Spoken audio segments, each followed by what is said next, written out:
Aleluia. É muito bom estar aqui com vocês. Meu nome é Helena, eu sou de Belo Horizonte, da Igreja Batista da Lagoinha.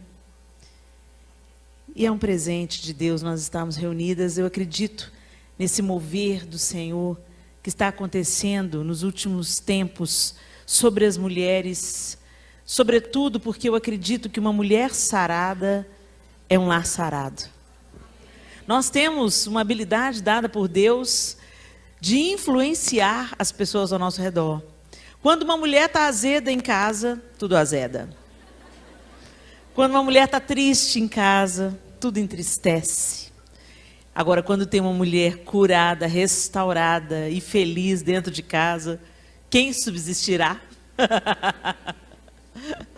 Ninguém pode resistir, né? A gente tem esse poder dado por Deus, essa habilidade que Deus nos deu. E o diabo, como ele sempre faz, ele tenta distorcer algo lindo, algo santo, algo criado por Deus, para a glória de Deus. Ele tem conseguido distorcer e transformado muitas vezes a habilidade de influência em manipulação. Jezabel muitas vezes toma o domínio dos nossos lares. E isso se dá muito pelas feridas não tratadas, as feridas não curadas no nosso coração. Então o Senhor tem todo o interesse de nos sarar. Ele é o principal interessado. E uma das coisas que tem abortado a vontade de Deus para nós nesses dias é a falta do conhecimento de Deus como Pai. A gente diz muito, Deus é Pai, Deus é Pai. Mas na hora de se relacionar com Deus como Pai, a história é outra, né? Eu queria que você abrisse a sua Bíblia comigo no livro de Lucas, capítulo 15.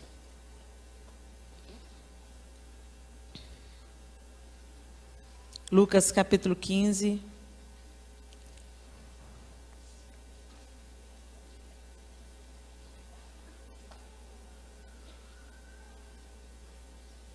A partir do verso 11, uma história bem conhecida de todas nós. Eu não me canso de pregar sobre essa mensagem. Talvez em alguma outra ocasião você já tenha me visto pregar sobre essa palavra. E enquanto eu respirar, eu vou pregar essa palavra. Porque eu acho que é uma revelação de Jesus a nós. Que se as pessoas entendessem como nas parábolas o Senhor Jesus estava nos entregando chaves do reino de Deus, de verdades do reino. E nessa parábola, de uma maneira especial, Jesus estava revelando Deus como Pai. Nenhuma outra religião faz isso. Só o cristianismo apresenta um Deus Pai. E a partir do verso 11 do capítulo 15 de Lucas, a parábola de Jesus, a história, a ilustração de Jesus, para que a gente entendesse. Sabe aquela gíria que a gente fala hoje em dia? Precisa de eu desenhar? Pois é mais ou menos isso que Jesus estava fazendo aqui com essa parábola. E disse, um certo homem tinha 2 filhos.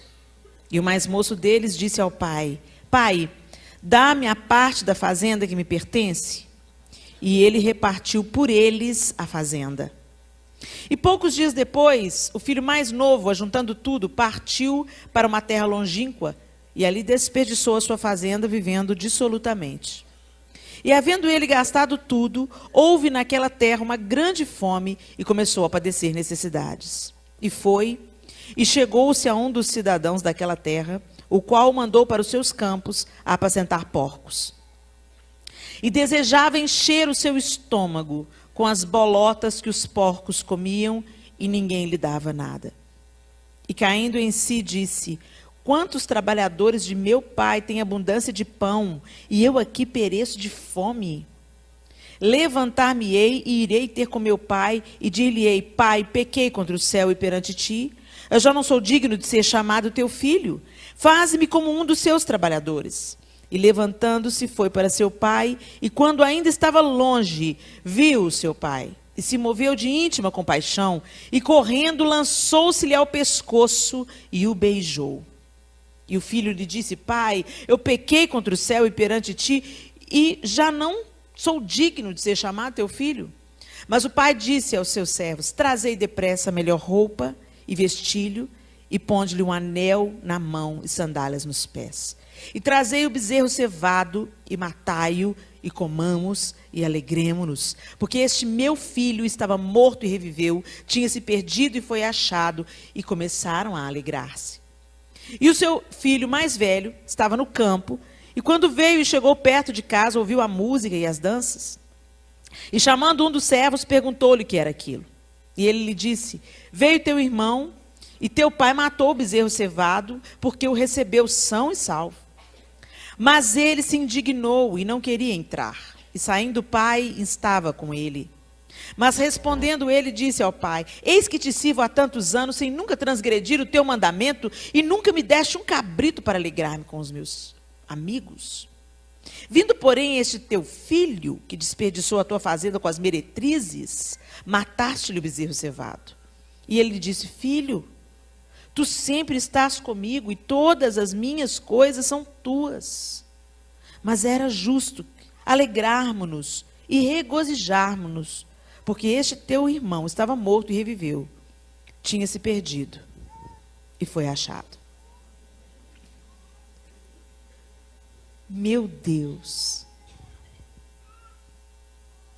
A gente imediatamente se vê no papel do filho mais moço, em algum momento da nossa vida. A gente toma posse da herança de Deus, saúde, inteligência, habilidades, dons, talentos. A gente toma posse de tudo aquilo que Deus nos deu, mas a gente vive a vida à nossa própria maneira. A gente quer que Deus tenha uma aliança com a gente, mas a gente quer independência. Como todo filho adolescente. Quem é mãe aqui? Deixa eu ver. Quantas já tem o filho na adolescência? O Senhor te abençoe, minha querida.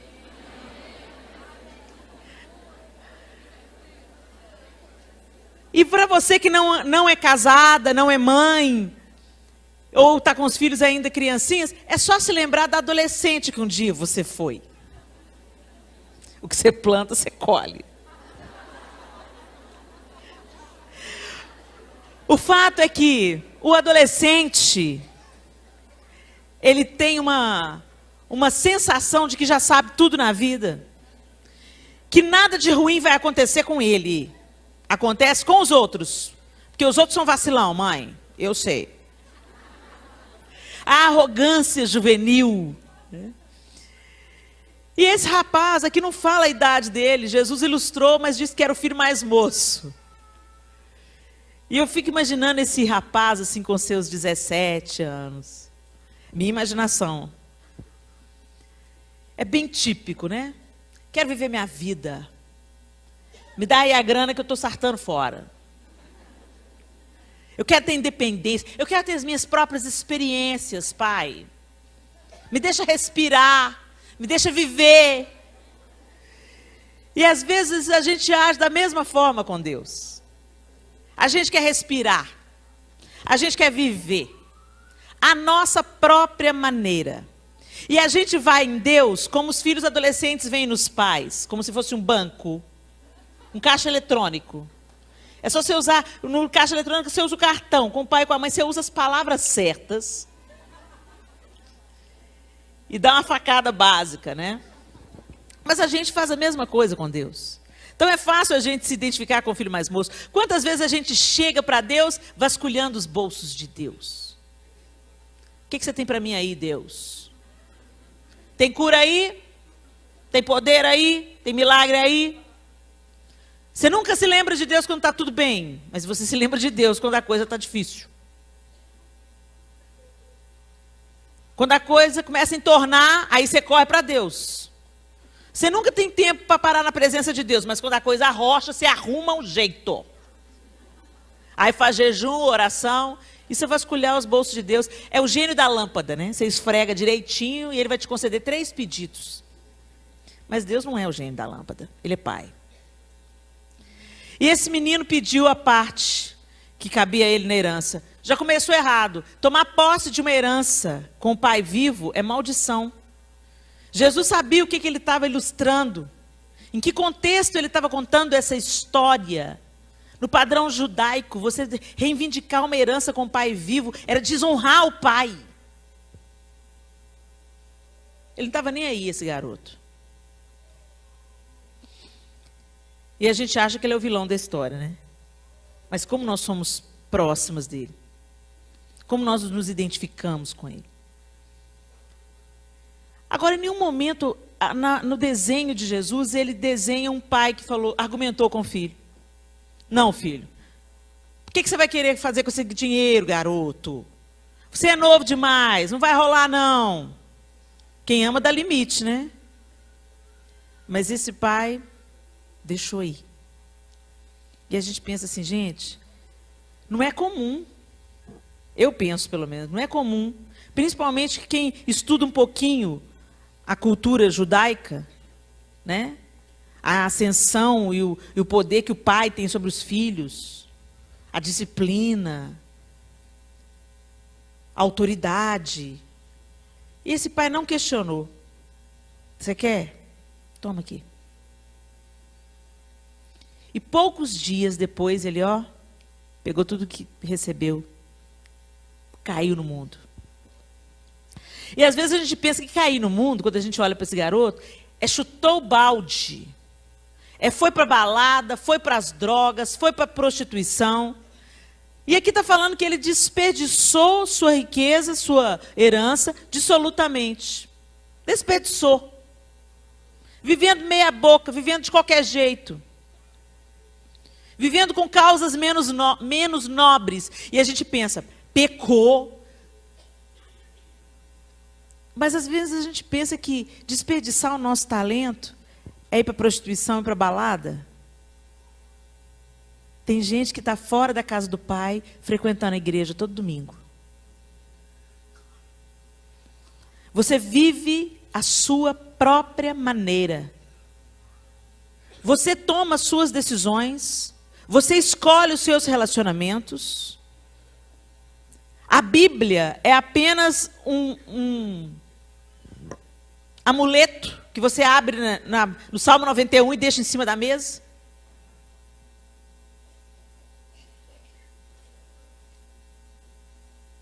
Isso é viver uma vida dissolutamente. Você tem uma riqueza, que é a palavra de Deus, nas suas mãos. Mas você desperdiça. Você não presta atenção. Apropriada a música que a gente cantou hoje. Eu sou o que a Bíblia diz que eu sou. Eu tenho o que a Bíblia diz que eu tenho. Mas será que você sabe mesmo? O que você é? O que você tem? E sabendo disso, será que você vive como quem sabe? É muito fácil a gente falar. Mas na hora que o barco sacode, será que você se lembra que Jesus está no barco? Ele está no barco? Então, esse filho mais moço, ele não é apenas representante dos pecadores viciados, inveterados. Não. Ele pode estar mais perto da nossa realidade do que a gente gostaria de admitir. E esse menino, movido pela sua arrogância juvenil, autossuficiência, independência, vai levar a vida à sua própria maneira. Ah, e quanta miséria a gente consegue para nós quando a gente vive a vida à nossa própria maneira. Eu vivi dentro da igreja muitos anos assim. Eu já cantava nos grupos de louvor da igreja. E eu costumo dizer que quando eu tinha 14 anos de idade, eu percebi que eu precisava de Jesus. Aí eu convidei Jesus para vir morar no meu coração, entrar na minha vida, como quem convida alguém para entrar no carro. Só que eu não dei o volante para ele eu dei o banco de trás.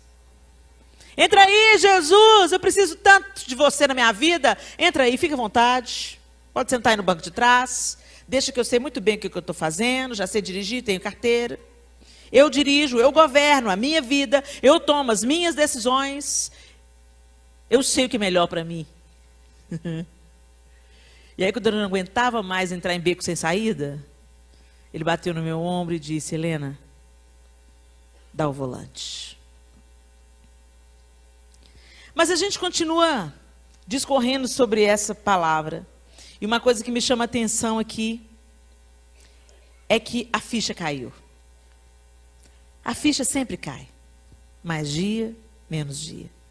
Mais dia, menos dia, a gente percebe que a gente está vivendo uma vida que não coincide com a do outro. Um dia eu estava na igreja e eu percebi assim, gente, eu estou na igreja há anos. Eu canto no louvor, mas eu continuo invejosa. Eu continuo arrogante. Eu continuo com um senso de rejeição terrível. Qualquer coisinha que uma pessoa falasse assim, meio atravessado para mim, acabava comigo. Se alguém não me cumprimentava, o tempo fechava. Eu era uma pereba ambulante. Mas a gente não pensa que é. O problema sempre é o outro. O outro é o problema. Eu sou incompreendido. Eu sou perseguido. Eu no centro. Eu com tudo. O orgulho não se manifesta só com o nariz empinado, não. O orgulho também se manifesta com a supervalorização das nossas dores, das nossas feridas, como se a gente fosse uma vítima. O problema é o outro. O problema é sempre o outro. E eu percebi que as pessoas do meu lado, elas estavam fluindo, elas estavam sendo saradas, elas estavam sendo usadas por Deus, e eu continuava paralisada, dando voltas no deserto, andando em círculos, com a minha rebeldia, com a minha obstinação, com a minha inveja, com a minha arrogância, com a minha presunção, com a minha rejeição que eu mascarava. Todo mundo que você vê assim, muito se achando, está de rejeição até o tampo. Fica a dica. Antes de você falar assim, nossa, fulano é tão arrogante, ora por ela. Ela precisa de libertação. Põe uma máscara de que está tudo bem, está tudo maravilhoso. Uma máscara de segurança, de autoconfiança. Geralmente, quando você vê uma mulher fala assim, eu sou linda. Normalmente, gente, claro que tem suas exceções. Quando você vê uma mulher, 90% dos caras falam, eu sou linda, eu sou demais. Põe a mão na cabeça dela que ela chora. Porque o século ensinou a gente a mentir. Você tem que ficar bem na foto no Instagram. No Instagram, nós estamos vivendo a era da aparência. Todo mundo parece lindo, maravilhoso, sarado, uma vida linda. Outro dia eu postei uma trouxa de roupa para passar. Outro dia eu postei uma trouxa de roupa para lavar. Eu lavo roupa. Eu passo roupa. Eu arrumo cozinha, faço almoço. Se você chegar na minha casa, eu estou de calça de moletom, tênis, o cabelo amarrado para não cair cabelo na comida. Dona de casa, normal. Mas ninguém posta isso no Instagram. Todo mundo se posta maquiada, linda, arrumada, glamurosa. Devia chamar Instagram. A vida de todo mundo é linda na internet. Mas isso não é verdade. Não é verdade. A gente aprende a mentir. A gente aprende a maquiar. E aí é pior, sabe por quê? Porque demora mais tempo para ser sarado. E um dia eu não me aceitava assim. Um dia eu parei, olhei e falei, meu Deus, tem mais de 10 anos na igreja. E eu continuo sendo a mesma pessoa. É aí que eu considero que Jesus estava batendo no meu ombro, dizendo, passa o volante para cá. Chega, deixa eu governar. Deixa eu arrancar o que foi edificado, que não fui eu que edifiquei. E a gente não gosta disso, porque isso é extremamente desconfortável. Como a gente gostaria que tudo fosse fácil. Mas não é. Esse menino, um dia a ficha caiu. ele também se descobriu. Puxa vida. Eu estou desejando comer comida de porco. Tem alguma coisa errada. Talvez você tenha vindo aqui nesse congresso porque você descobriu que tinha alguma coisa errada. Puxa vida, os meus relacionamentos, todos estão com problema. Estou com problema com minha sogra, problema com meu marido, problema com meus filhos, problema com meu irmão, problema com meu pai, problema com minha mãe. Tem alguma coisa errada. Puxa vida, eu estou tão insatisfeita com a minha vida. Está tudo tão patético, está tudo tão monótono. Tem alguma coisa errada. Puxa vida, o tempo passa, mas eu continuo sendo a mesma pessoa. Tem alguma coisa errada. Eu vou voltar. Eu vou voltar para casa do Pai.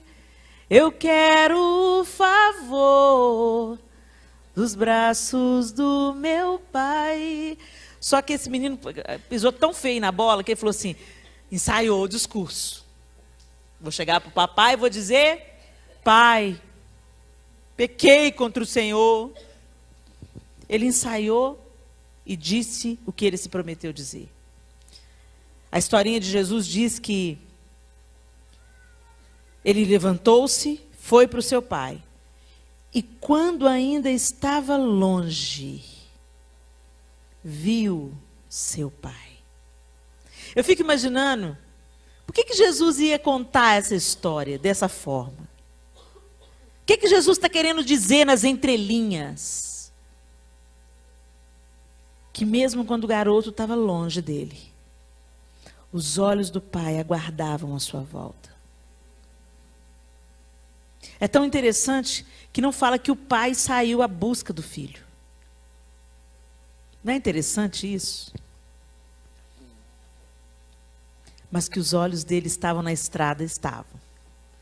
Porque quando veio longe, ele já viu. Então eu imaginava esse pai, toda vez que passava perto do portão, punha os olhos lá no fundo. Qualquer hora dessa ele volta. Qualquer hora dessa a ficha vai cair. Qualquer hora dessas ele vai amadurecer. Qualquer hora dessas ele vai perceber que aqui é a casa dele, aqui é o lugar dele. Que não tem alegria em outro lugar. Do mesmo jeito que o Senhor olha para a gente. Sempre.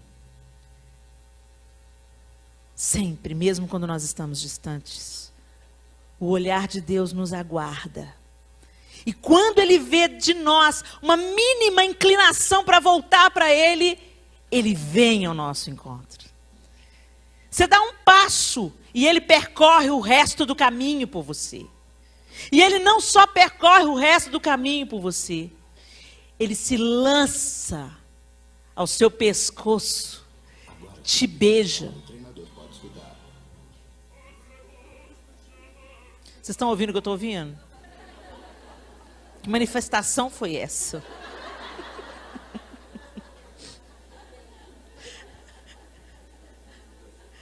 O pai se lança ao pescoço do filho, o beija, o abraça, mas ele está firme no discurso. Pai, eu pequei contra o Senhor, eu andei errado, eu pisei na bola.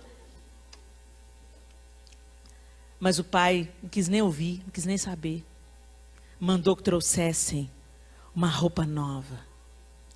O Senhor troca as nossas vestes. Ele tira suas vestes de autossuficiência, de independência, de envolvimento com o século, de compromisso com o mundo, o nosso cheiro de mundo. Ele tira aquela roupa suja e nos coloca vestes de justiça. Ele coloca um anel no nosso dedo. Um anel significa o brasão, a autoridade, a quem você pertence. Um selo. Ele coloca um anel no seu dedo. E sandálias nos seus pés, para que você não se machuque na sua caminhada. Não ande por lugares espinhentos e tortuosos. E se tiver que andar, esses caminhos não vão paralisar você. Tem toda uma simbologia por trás dessa ilustração de Jesus, nessa revelação da paternidade de Deus. Deus está sempre pronto, te esperando.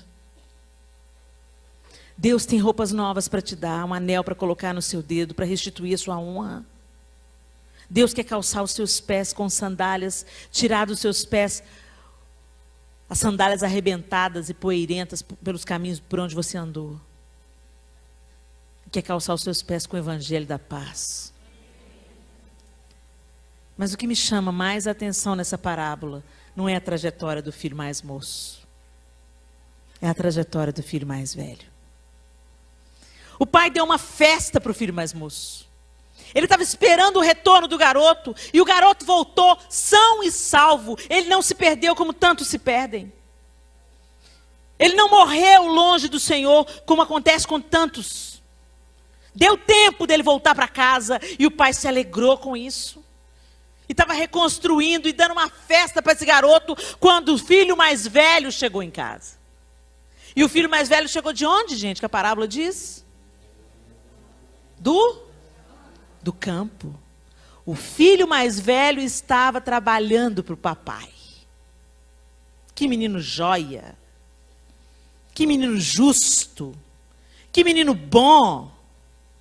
O filho mais velho, responsável, equilibrado.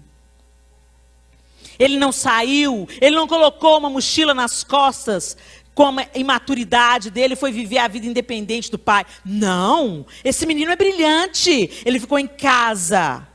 Ele nunca se desviou. E ainda trabalhava para o pai, olha que moral. Ainda ajudava o pai, hein? Trabalhava no ministério.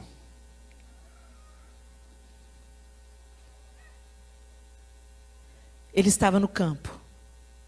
E quando veio e chegou perto de casa, ouviu a música e as danças. E aí é que me chama mais atenção nessa parábola. E chamando um dos servos, perguntou-lhe: o que é isso? Ok, você está na sua casa. Você mora com seu pai, com a sua mãe, com seu marido, com quem você mora. Você chega do trabalho, de um dia exaustivo, e de longe você percebe que tem uma festa de arromba na sua casa. Tem música, tem dança, tem comida, um falatório. Fala sério, o que você faria? Anda mais depressa, o que está acontecendo? Quem chegou? Quem está aí? O que foi? Não, não esse. Chamou um empregado e perguntou: o que é que está acontecendo? Esse versículo nos dá o diagnóstico da mentalidade do filho mais velho. Intimidade com o pai? Nenhuma. Quem tem intimidade entra porta adentro. Não pega informação de terceiros. Era um filho com mentalidade de empregado. E é o que está assolando a maioria de nós nesses dias. A gente faz para Deus e acha que isso substitui o nosso relacionamento com Ele. E por isso continuamos perebentos. Por isso continuamos sem acessar a cura que Deus Pai tem para nós. Esse menino não saiu de casa, mas ele era amargo. Coração duro. Ele trabalhava para o pai, mas não tinha nenhuma intimidade com o pai. Ele se relacionava com o pai através de empregados como ele. Como muitos de nós. A gente vai atrás do profeta, a gente vai atrás do pastor, mas a gente não dobra os joelhos no nosso quarto e busca a face de Deus até discernir a voz dele. É mais fácil você se relacionar com Deus através do pastor. Vou lá para ver o que Deus vai falar comigo através daquela mulher lá que eu nunca vi na vida. Vou lá para ver se... as pessoas que não saem das filas de oração. O pastor acaba de dar uma palavra rema, maravilhosa, libertadora. E a irmãzinha vem: ô pastor, ora por mim. Vive de curso em curso. Vive de encontro em encontro. Vive de evento em evento. E é bom. Isso tudo é necessário, te alimenta, te dá uns starts, te sacode. Mas o que você faz com isso? Vai para casa, fecha a Bíblia até o próximo domingo. Isso não é intimidade com Deus. Quando eu era namorada do João, nós não estávamos na época da internet, sem revelar a minha idade, claro. Foi outro dia ali, outro dia. E ele me mandou uma carta. Você nem sabe o que é isso, né? Carta é um pedaço de papel onde uma pessoa escreve com caneta. Manda via correio. Já ouviu falar? Além do Sedex 10, eles também enviam cartas. Pasme. E o correio chegou. E quando eu fui pegar as cartas na caixa de correio, tinha uma carta do João.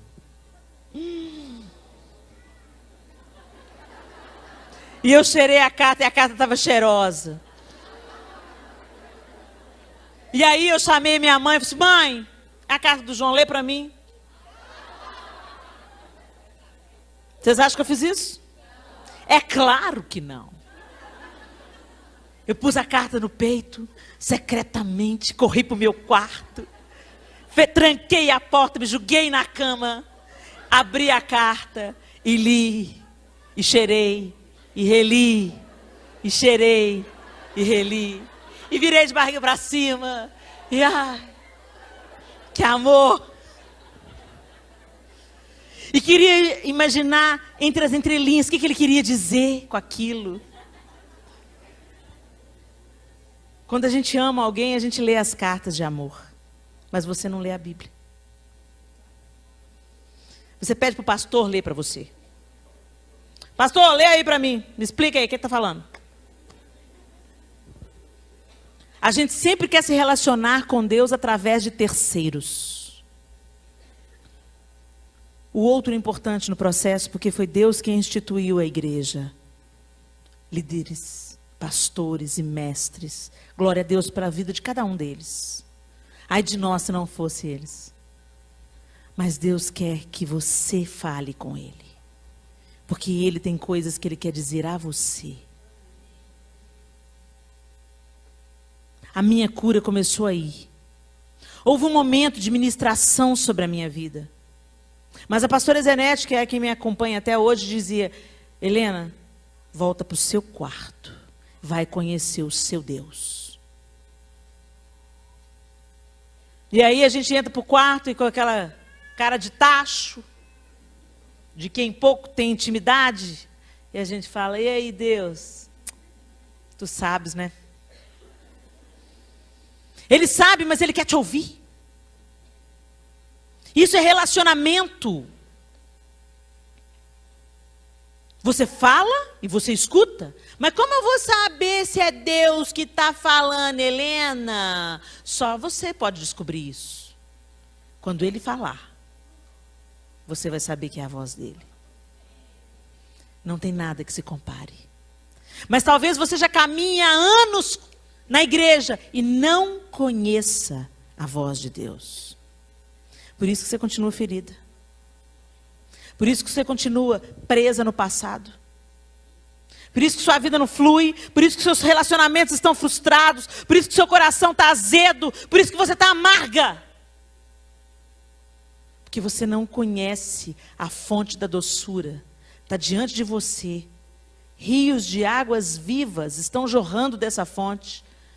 Mas você fica só olhando.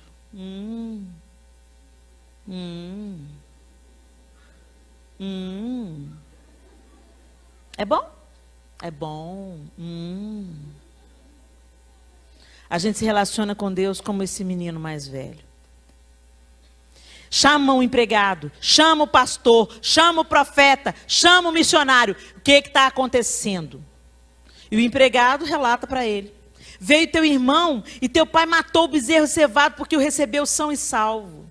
E aí você pensa, uau! Meu irmão voltou! Não. Mas ele se indignou e não queria entrar. A gente é pirracento. Mas Deus, eu estou querendo casar, Deus. Fiz 43 anos, Senhor. E a menina de 20 está casando, Senhor. Mas Deus, tá com 8 anos de casada, Deus. E os filhos que eu quero ter que não vêm. Mas Deus, por que o Senhor não curou minha mãe? Mas Deus, por que o Senhor levou meu pai tão cedo? Mas Deus, sempre temos questões, questionamentos, duvidamos do amor de Deus. Pensamos que Deus tem filhos prediletos e sentimos ciúmes e inveja dos filhos que nós achamos que são prediletos. Nos aborrecemos com a bênção da outra. A outra casou, celebre. Não, você vai para o quarto e chora. A outra foi promovida no emprego. Também, né? O pai dela é pastor. A outra canta e você não. Depois fala que Deus não tem filho predileto. Alimentamos amargura. Alimentamos insatisfações. Temos uma lista de queixas contra Deus. E é exatamente isso que esse filho mais velho tinha. O menino que parecia joia, na primeira oportunidade derramou quem ele realmente era. O menino que estava no campo trabalhando para o pai. Ser pastora, missionária, evangelista, o que você faz não determina o seu grau de intimidade com Deus. Me estremece quando eu leio em Mateus o texto que Jesus diz: naquele grande dia, muitos virão e dirão: Senhor, Senhor, em teu nome profetizamos, em teu nome curamos enfermos, em teu nome expulsamos demônios. Quem faz isso? É a igreja. Somos nós. Essa palavra é para nós. Essa palavra não é para incrédulo. Essa palavra é para nós, igreja. Nós profetizamos em nome de Jesus, nós oramos e curamos enfermos em nome de Jesus. Os demônios se submetem a nós em nome de Jesus, mas nós corremos o risco de naquele grande dia ouvir: fique longe de mim, eu nunca te conheci. Meu Deus! Só de pensar nessa possibilidade me desespero. Não é o que eu faço para Deus. O que eu faço para Deus tem que ser consequência de uma vida com Ele. Porque se não for, naquele dia eu vou ouvir: fique longe de mim, eu não te conheço. Deus te conhece. Deus te conhece.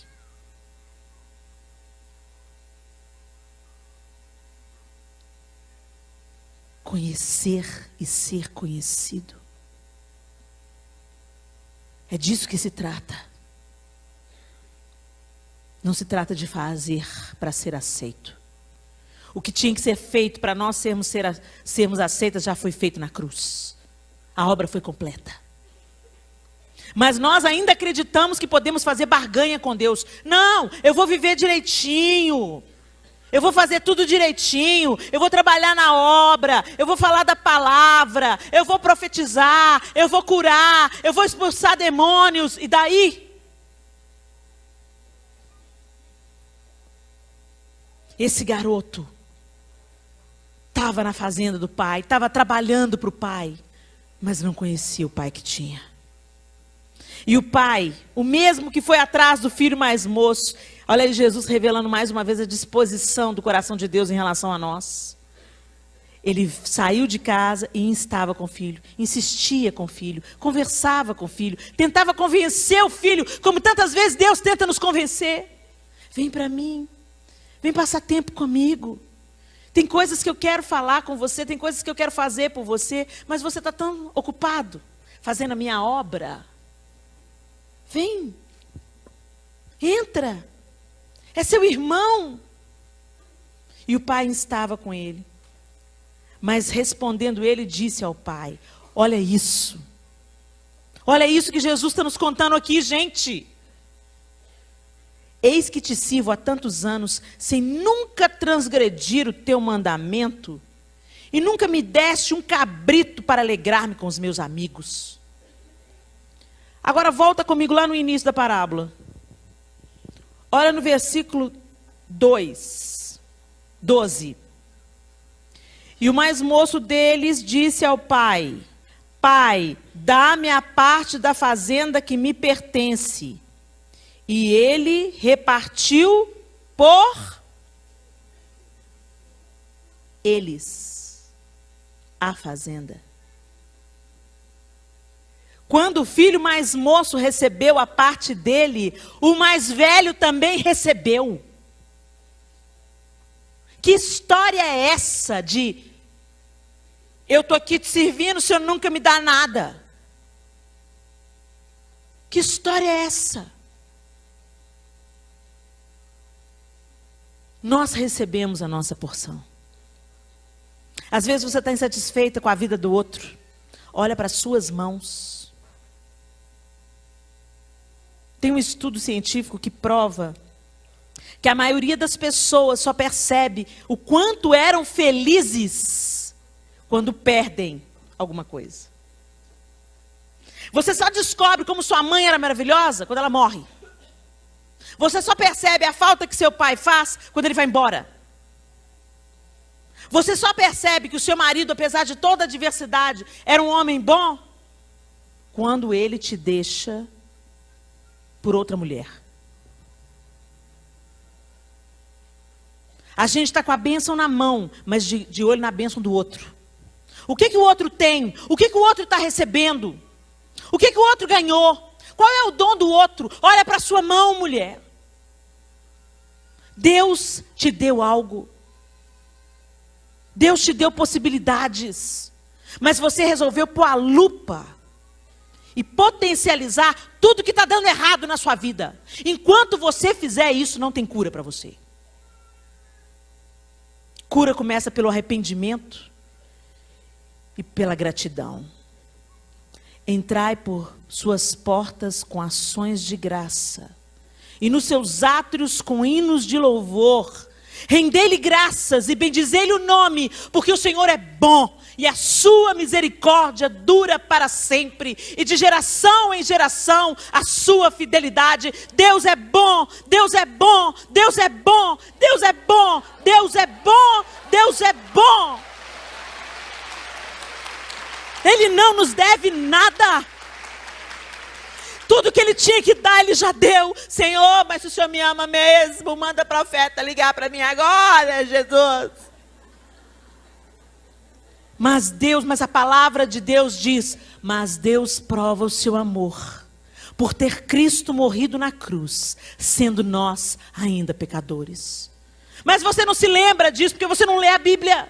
Você não lê as cartas de amor do seu amor.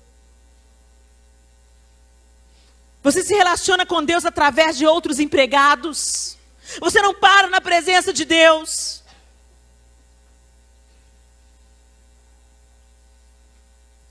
Mas Deus ainda teve compaixão, o Pai ainda teve compaixão. Olha, interessante. Ele não só parou aí o filho mais velho. Ele não parou só falando que não tinha nada, não. Ele falou assim: vindo, porém, este teu filho, não é meu irmão, não. Este teu filho. A gente rejeita o outro. Quantas pessoas você já rejeitou na sua vida? Quantos irmãos seus, comprados pelo sangue de Jesus, você riscou da sua lista? Você ignora. Muitos deles você não quer se relacionar por dor de cotovelo.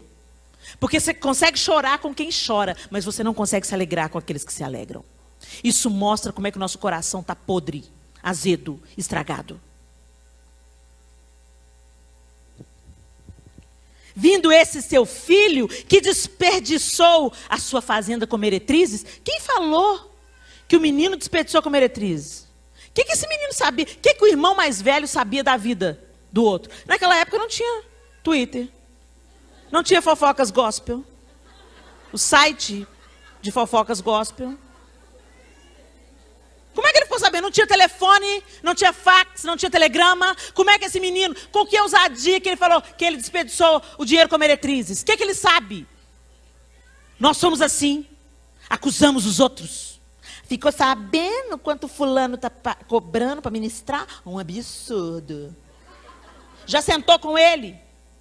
Já conversou com ele? Tem peito suficiente para falar, irmão, fiquei sabendo que você está cobrando tanto para ministrar? O que a Bíblia diz sobre isso, cabra? Não tem peito para falar com ele. Na frente todo mundo fica, oi fulana, paz do Senhor. Mas por trás, ó, desce a lenha. Filho mais velho. Acusamos os nossos irmãos como se nós não tivéssemos nossas próprias faltas. Ai de mim! A Bíblia diz que com a mesma severidade que eu julgar, eu vou ser julgada. Ai de mim! Fecha a sua boca.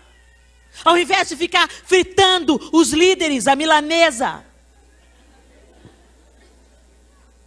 Você vai ter que comer do fruto das suas palavras. Pensa nisso. Às vezes a gente anda encurvada, pesada, dolorida, ferida, por muita coisa que a gente conversou sem precisar de conversar. A Bíblia diz para enchei-vos do Espírito, falando entre vós com salmos, cantos e hinos espirituais. Salmodiando, cantando. Você quer ser cheio do Espírito? Fala o que edifica. Não empreste sua boca para conversa fiada.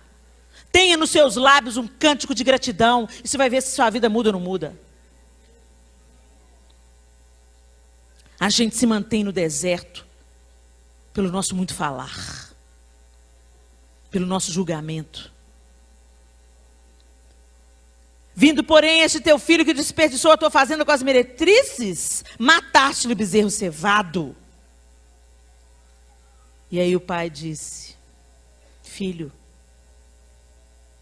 tu sempre estás comigo? E todas as minhas coisas são tuas. Vira para essa mulher que está do seu lado e fala com ela, tudo que é de Deus é seu.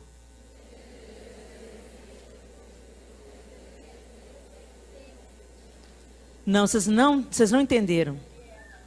Tudo que é de Deus é seu. Você tem acesso.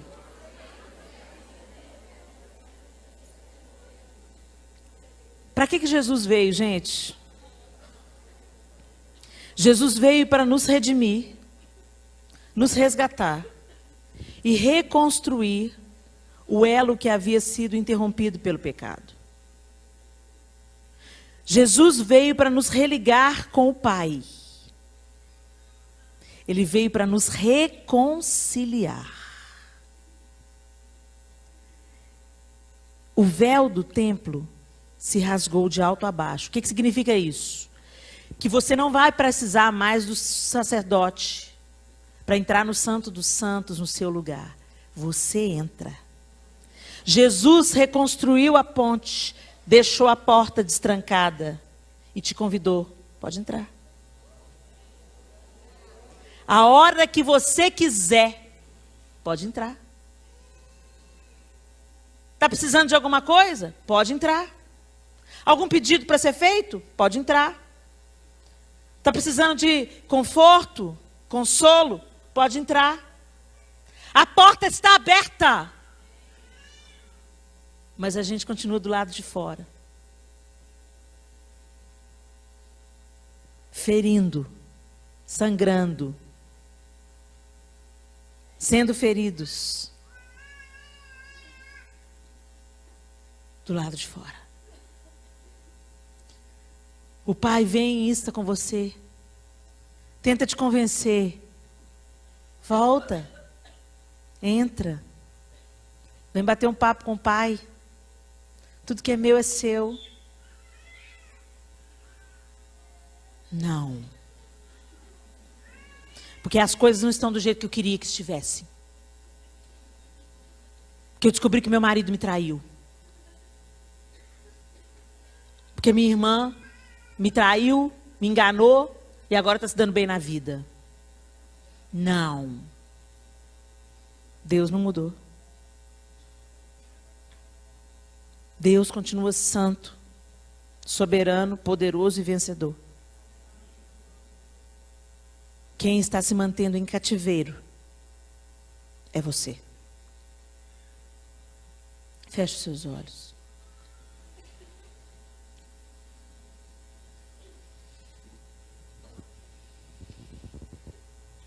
Tu sempre estás comigo. Todas as minhas coisas são tuas. Mas era justo alegrarmos-nos e regozijarmos-nos, porque este teu irmão estava morto e reviveu, tinha se perdido e foi achado. Eu estava ainda longe e correste para mim. Os teus olhos me viram no caminho. Quando arrependido eu voltei para ti. E com compaixão correste em minha direção. Com um beijo e um abraço me deste teu perdão, meu Pai, meu Deus, meu Pai, meu Pai, Abba, Pai. Novas vestes eu ganhei, me deste um anel, mais que servo, filho do rei, vinho do melhor tonel. Meu Pai, meu Deus, meu Pai, meu Pai, Abba, Pai, meu Pai, meu Deus, meu Pai, meu Pai, Abba, Pai. O Senhor quer se revelar a você como Pai, não de acordo com o seu pai terreno. Tantas vezes transferimos para Deus os equívocos do nosso pai terreno. Quando você diz Jesus, Jesus, seu Salvador, que foi àquela cruz no seu lugar, seu resgatador. Quando você diz Espírito Santo, Consolador, professor, aquele que me convence. Mas quando você diz Pai, alguma coisa fecha o seu coração. Pai? Pai é aquele que abandona. Pai é aquele rígido, ríspido, ignorante, bruto. Pai? Pai é aquele que abusa da autoridade. Pai? Pai é aquele que me tocou como não devia ter me tocado. Pai? Aquele homem que bateu na minha mãe? Pai? O homem que chega cambaleando em casa, vencido pelo álcool? Pai? O diabo tem sido bem sucedido em deformar as figuras paternas do nosso tempo, porque ele sabe que com isso ele afeta o nosso relacionamento com Deus Pai. Mas eu quero te dizer que Pai é justo, Pai é amoroso, Pai é provedor, Pai é aquele que sempre tem um colo. Não interessa o que você tenha feito. Pai é aquele que acolhe, que protege, que supre as necessidades, que te encoraja, que te inspira, que te empurra, que te ensina a andar de bicicleta, que te leva na escola, que gargalha com seus primeiros passos, que dorme com você aconchegado ao peito. Deus é um Pai perfeito. Deus é um Pai completo. Nós é que nos afastamos com as nossas feridas, com os nossos medos e com a nossa pouca visão da paternidade de Deus, porque não paramos para ler suas cartas de amor. Erguemos punhos para Deus quando as coisas dão errado, mas não procuramos conhecê-lo.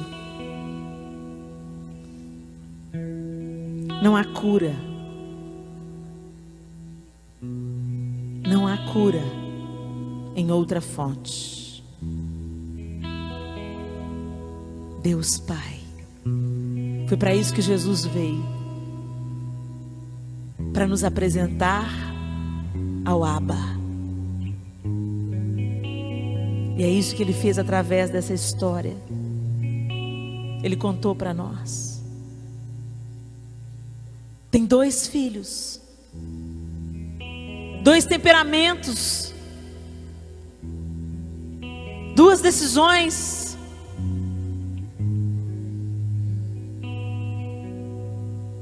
Mas o pai se inclinou para ambos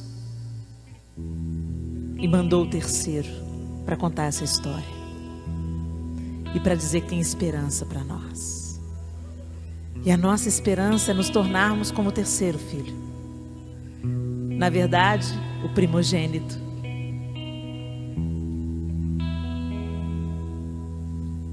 Eu não sei com qual dos 2 filhos você mais se identificou nessa noite, mas nós estamos em uma das 2 categorias. Ou nós somos filhos que servimos a Deus, mas nos tornamos ríspidos, religiosos, e achamos que nossas obras é que nos justificam. Nos vemos tão bonzinhos, tão justos, tão certinhos, que acabamos nos tornando exigentes, pouco amorosos, pouco misericordiosos, prepotentes até. Ou somos como o filho mais moço, experimentando a vida, querendo curtir adoidado, não queremos abrir mão dos prazeres, não queremos abrir mão daquilo que a gente gosta, e deixamos Deus à margem das nossas decisões. Mas tem um terceiro modelo para você: o reconciliador, ungido de Deus, pleno, sarado, manso e humilde de coração. Vinde a mim todos vós que estáis cansados e sobrecarregados, e eu vos aliviarei. Tomai sobre vós o meu jugo, porque o meu fardo é leve. Está pesado? Não foi Deus que colocou nas suas costas. Está difícil? Não foi Deus que colocou isso sobre você.